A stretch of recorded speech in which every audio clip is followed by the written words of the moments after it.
Andai kata kalau kita ni melanggar kesalahan menggunakan lorong kecemasan ini, denda yang dikenakan ataupun kompaun adalah RM300 itu adalah sangat-sangat rendah bagi mereka yang melakukan kesalahan tersebut. Jika nak dibandingkan dengan negara-negara lain, mungkinlah kan. Tapi kita pun sedia maklum bahawa itu adalah kompaun RM300. PHJPJ pun dah pun mengeluarkan maksimum sehingga RM2,000 boleh dikenakan kepada pesalah-pesalah trafik ni. Saya nak bawa keluar daripada sekadar tindakan undang-undang dikenakan. Bayangkan kalau kita sendiri begitu selfish, menghalang, menggunakan lalu kecemasan sedangkan orang lain sedang dalam kecemasan ni dan kita indirectly menyebabkan kematian atau kecelakaan seseorang. Adakah kita boleh hidup dengan orang kata conscience begitu? Kita akan terus memperincikan fungsi sebenar laluan kecemasan supaya kita lebih cakna dan tak lagi buat benda macam ni, Afan. Ya, betul. Okey, untuk itu sekali lagi kita bersama dengan teknologis Dr. Rusli. Yes. Okey, baik. Jadi doktor, jadi saya rasa mereka pun dah memahami sebenarnya tujuan asal kegunaan lorong kecemasan itu adalah untuk kecemasan. Tetapi ada juga segelintir daripada kita yang masih lagi tidak faham kan tentang pengertian erti kecemasan itu, kecemasan yang bagaimana, kategori kecemasan yang bagaimana untuk mereka nak melalui lorong ataupun laluan kecemasan itu. Mungkin doktor boleh kongsikan. Okey, terima kasih Fazli dan Sofia. Okey, untuk semasa pembinaan memang kita ada sediakan satu lorong khas ataupun lorong kecil di bahagian kiri jalan untuk tujuan berlaku kecemasan. Okey, dalam konteks kecemasan ini adalah kecemasan untuk pengguna jalan raya. Okey, contohnya berlaku kerosakan kenderaan. Jadi itu adalah salah satu tempat yang mereka boleh letakkan kenderaan bagi mengelakkan mereka menghalang lalu lintas. Okey, dalam pada masa sama kita juga benarkan lorong kecemasan ini digunakan untuk kenderaan-kenderaan kecemasan seperti ambulans, polis, kenderaan bomber dan penyelamat dan agensi-agensi pokok kaksa yang lain. Okey, daripada segi fungsi, kita tahu bahawa utamanya adalah untuk kenderaan yang rosak dan tambahannya kepada ambulans. Dan ambulans nak kata hak dia tak juga tak 100% kepada ni, tapi kepada kenderaan yang rosak tu ada. Baik. Jadi ambulans pun tidak diberi 100% keutamaan untuk menggunakan laluan kecemasan walaupun ialah untuk kereta yang tergendala dan sebagainya. Ya. Itu kita bagi utama kepada kereta yang rosak untuk mengelakkan kesesakan pada laluan trafik, pada trafik. Okey. Doktor, ada yang kita melihatkan contohnya ketika waktu puncak peak hour, kereta terpusu-pusu kan. Ramai juga yang menggunakan laluan kecemasan ini sewenang-wenang ini. Apakah tindakan undang-undang yang boleh dikenakan sedangkan mereka melakukan perbuatan ini boleh dikatakan setiap hari? Yang mana, doktor? Okey, sebagai pengguna lah, saya cakap semua orang nak cepat kan sampai ke kereta. Tapi laluan kecemasan adalah bukan alternatif bagi kita. Bukan alternatif. Sebab itu kita faham bahawa untuk fungsi kecemasan saja. Okey, apa akta kita pergi pada kaedah 53 di bawah kaedah-kaedah lalu lintas jalan raya 1959 di mana pengguna mana-mana kenderaan tidak dibenarkan untuk dipandu, ditunda atau diletakkan di lorong kecemasan. Okey. Kalau ada berlaku demikian, anda boleh dikenakan tindakan di bawah akta tersebut, di bawah kaedah tersebut dengan kompaun sebanyak 300. Okey, tetapi pihak berkuasa boleh juga bawa akta itu dibawa kepada Akta Pengangkutan Jalan 1987 di mana boleh dikenakan saman, okey, sehingga 2,000 atau 6 bulan penjara atau kedua-dua sekali jika disabitkan kesalahan. Tapi kalau bercakap tentang akta ni, masih ada di antara kita yang masih lagi tidak melihat kepada akta ni. Contohnya macam kompaun RM300. Tak apalah, RM300 kita boleh bayar. Yang paling penting kita selamat sampai. Sebab apa? Sebab dia nak sampai meeting tu RM1 juta. RM300 tak kisahlah kan, bayar. Contohlah mereka berfikiran macam tu. Jadi adakah mindset dia sebenarnya? Mindset. Adakah akta ini harus digubal ataupun ditambah baik? Bagaimana?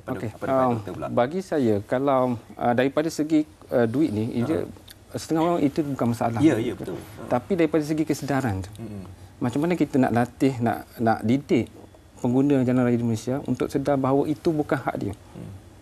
Jalan kecemasan adalah bukan hak dia. Kalau kita tingkatkan jumlah saman.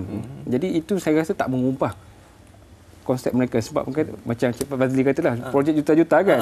Kalau kita naikkan jadi 2,000 pun mungkin tak ada masalah bagi mereka. Jika mereka tidak sedar bahawa itu bukan hak mereka untuk penggunaan mereka.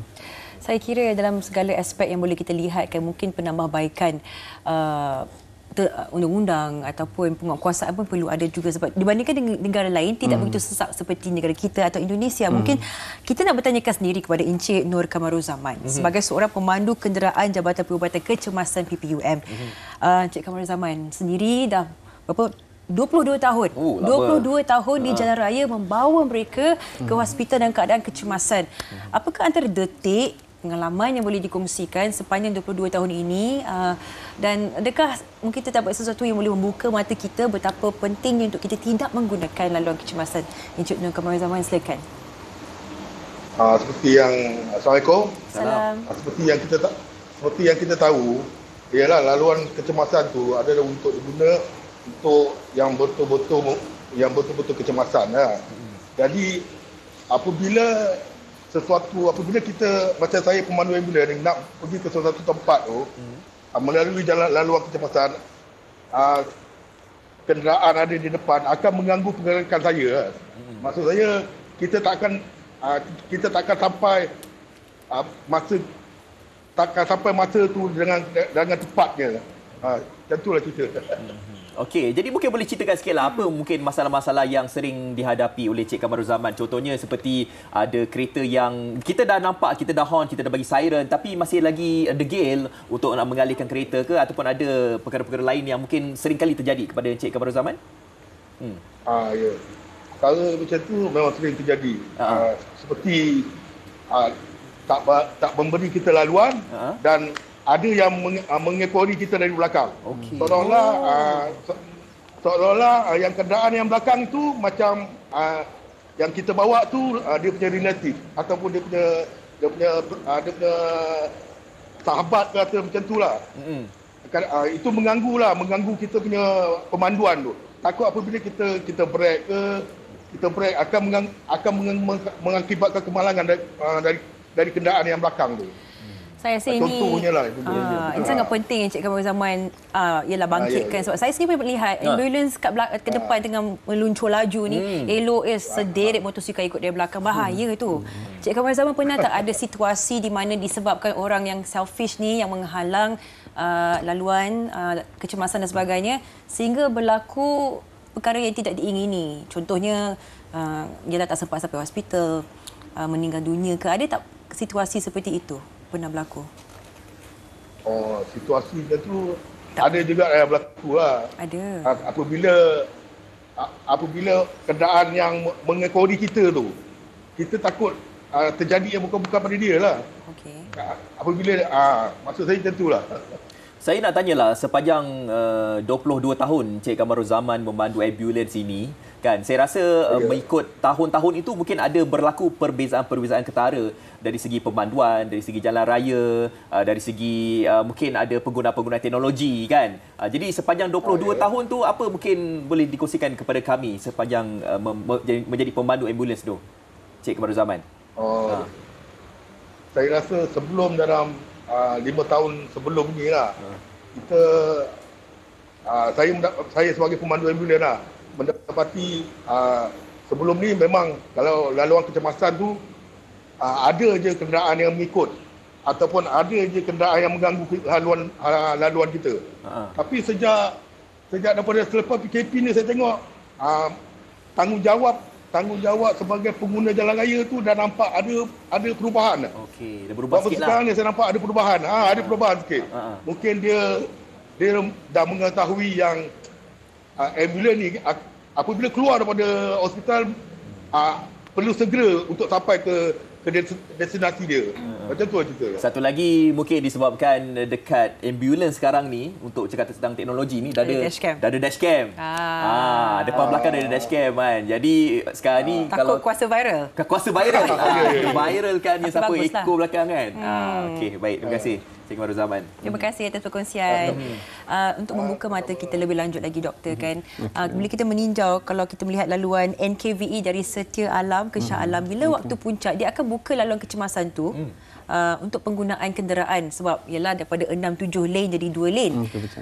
Bila berlakunya perubahan seperti ini, tidakkah ini akan mengelirukan para pengguna jalan raya merasakan kalau sesak je boleh pakai laluan kecemasan sebab hari itu boleh? Macam mana, doktor? Okey. Kalau kita lihat kepada lebuh raya NKVE itu daripada Setia Alam ke Shah Alam. Okey, sebelum tindakan ataupun sebelum kita punya rancangan itu dibuat, sebenarnya pihak PLAS telah berbincang dengan pihak lembaga lebuh raya dan juga PDRM, Pasukan Polis, sebelum mereka melaksanakan program tersebut. Dan perlu kita tahu bahawa laluan tersebut hanya dibuka untuk waktu puncak pagi saja, daripada 6.30 hingga 9.30. Okey, daripada kilometer 3.2 hingga 9.2. Okey, dan kita kena tahu bahawa laluan tersebut hanya maksimum dibenarkan, had laju maksimum hanyalah 60 km sejam sahaja. 60 km per jam saja. Okey, dan semasa mereka membuka tu, sepanjang tempoh tu, mereka ada sediakan pegawai polis dan juga pegawai pelas ronda, dan juga banyak lagi lah perkara-perkara, contohnya mereka menyediakan trak tunda jika berlaku kecemasan lain. Okey. Supaya tidak mengelakkan kesesakan, ataupun jika ada ambulans pada waktu tersebut, mereka akan masukkan kepada lorong asal balik. Okey, jadi walaupun mereka dah buka laluan kontra untuk nak bagi trafik reda kat situ, tapi masih ada laluan lain lah untuk kecemasan, jika berlaku kecemasan yang betul-betul lah. Macam kontra tu ada sedikit lain. Kontra tu kita buka laluan bertentangan untuk masuk ke untuk digunakan oleh laluan terus. Dia berlainan daripada yang ni, kita buka kecemasan. Jadi kita kena faham kat situ lah kan. Kan KBE ni, Wak. Okey, ini bercakap tentang ni yang bawa motor pula. Yang bawa motor ni pun lalu juga laluan kecemasan ni. Risau tengok. Sebab apa? Sebab dia cakap apa? Sebab laluan untuk motor tak ada. Jadi macam mana pula macam tu? Ada laluan-laluan yang disediakan laluan motor, tapi ada juga lebuh raya mungkin yang tak ada laluan motor, tapi mereka menggunakan lorong kecemasan, mereka anggap bahawa itu adalah lorong untuk mereka. Bagaimana Doktor? Okey, berbalik pada kaedah 53 dia kan. Dalam kaedah itu telah nyata menyatakan sebarang jenis kenderaan, apa-apa jenis kenderaan tidak dibenarkan untuk dipandu atau menggunakan lorong tersebut.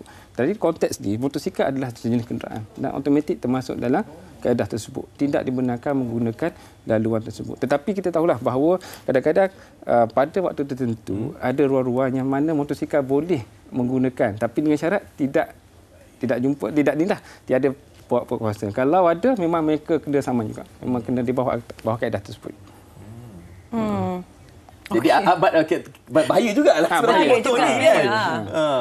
Dan memang tidak dibenarkan lah. Walaupun jenis motosikal. Walaupun kita tahu bahawa saiz motosikal agak kecil, lebar kecil, tak ada masalah pun kan menggunakan lorong kecemasan. Tetapi kalau mengikut undang-undang sebenar, kaedah 53 memang tidak dibenarkan. Tapi kena ikut toleransi pihak penguasa juga, penguasa kat situ kan. Pendek cerita, kita sebagai pengguna jalan raya, lori ke kereta ke motosikal ke, tolonglah kita ikut saja peraturannya, dan jangan kita merumitkan lagi situasi, mengeruhkan lagi. Bukan saja kita takut undang-undang dan polis sebagainya, tetapi apakah implikasi kalau kita menghalang laluan untuk mereka yang mempunyai kecemasan. Betul. Okey, kita ucapkan terima kasih. Tak ada suara lah, Fat. Kita ucapkan terima kasih kepada teknologis Dr. Rusli, pensyarah kanan pengajian kejuruteraan awam UiTM, kerana sudah datang bagi berkongsi lagi tentang kegunaan sebenar lorong kecemasan ini. Jadi sebelum anda nak ikut lorong kecemasan tu, fikirkanlah kan. Jadi anda kata kalau ada emergency yang betul-betul, anda bayangkan kalau anda sendiri ada emergency tu bagaimana. Kan? Bayangkan keluarga kita dalam ambulans ke sebagainya. Tolonglah kita jangan jadi selfish, jangan kita fikirkan diri sendiri sahaja. Nak guna jalan raya, nak guna kemudahan awam, kita gunakan bersama.